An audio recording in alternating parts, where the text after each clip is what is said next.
Hello guys, maayong buntag. Pagkakaron guys niya ako sa among panimalay. Adunay naghatod og muwer ani among balay guys. Ipaayo ko nun ni Mr.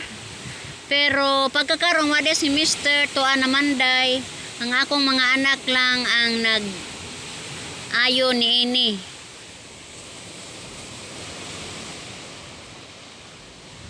Nanguha sila mga gamit guys para sa mower.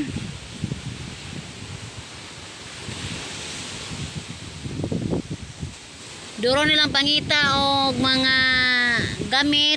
Kursa nilang pangita wa sila makakita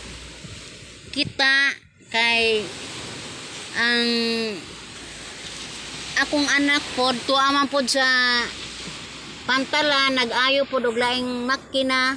So ang gamit gida dito sa pantalan guys. Nangita pa sila og laing mga himan.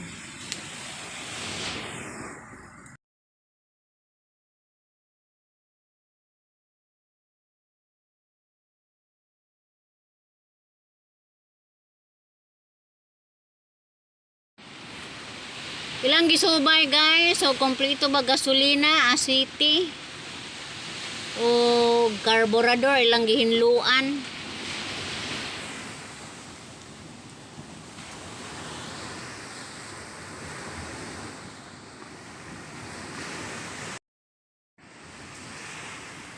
Naglibog na ilang ulo guys kung saan ang buhaton.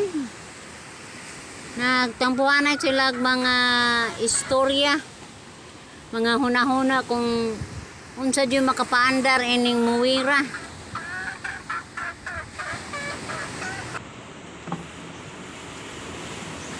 Mintras may gatapok-tapok guys gut me og bagyo.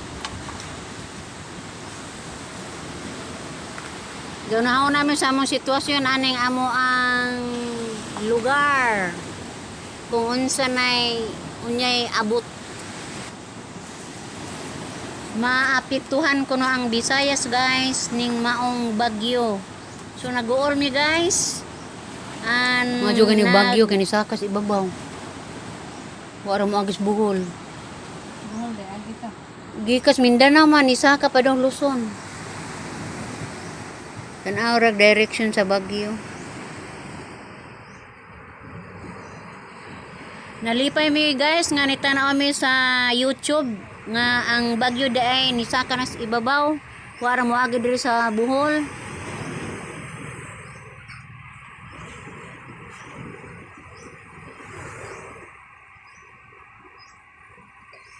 A few moments later.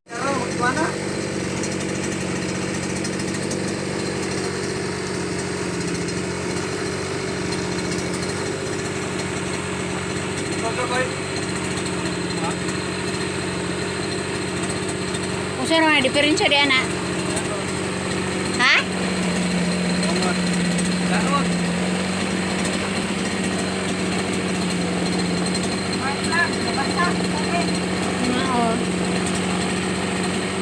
Hindi lang yung takot pa niya noon.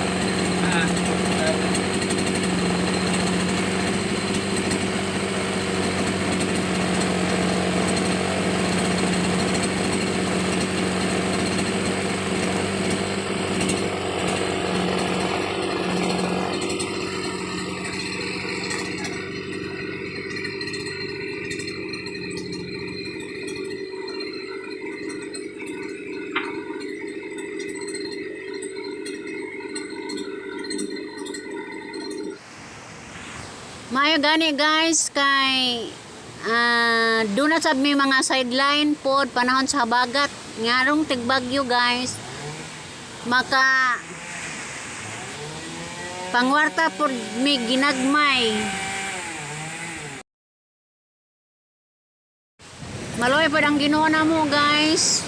Doon na po yung manghatod og mga makina aning baybay, mower, sinso, makina sa laod o pambot o uban pa.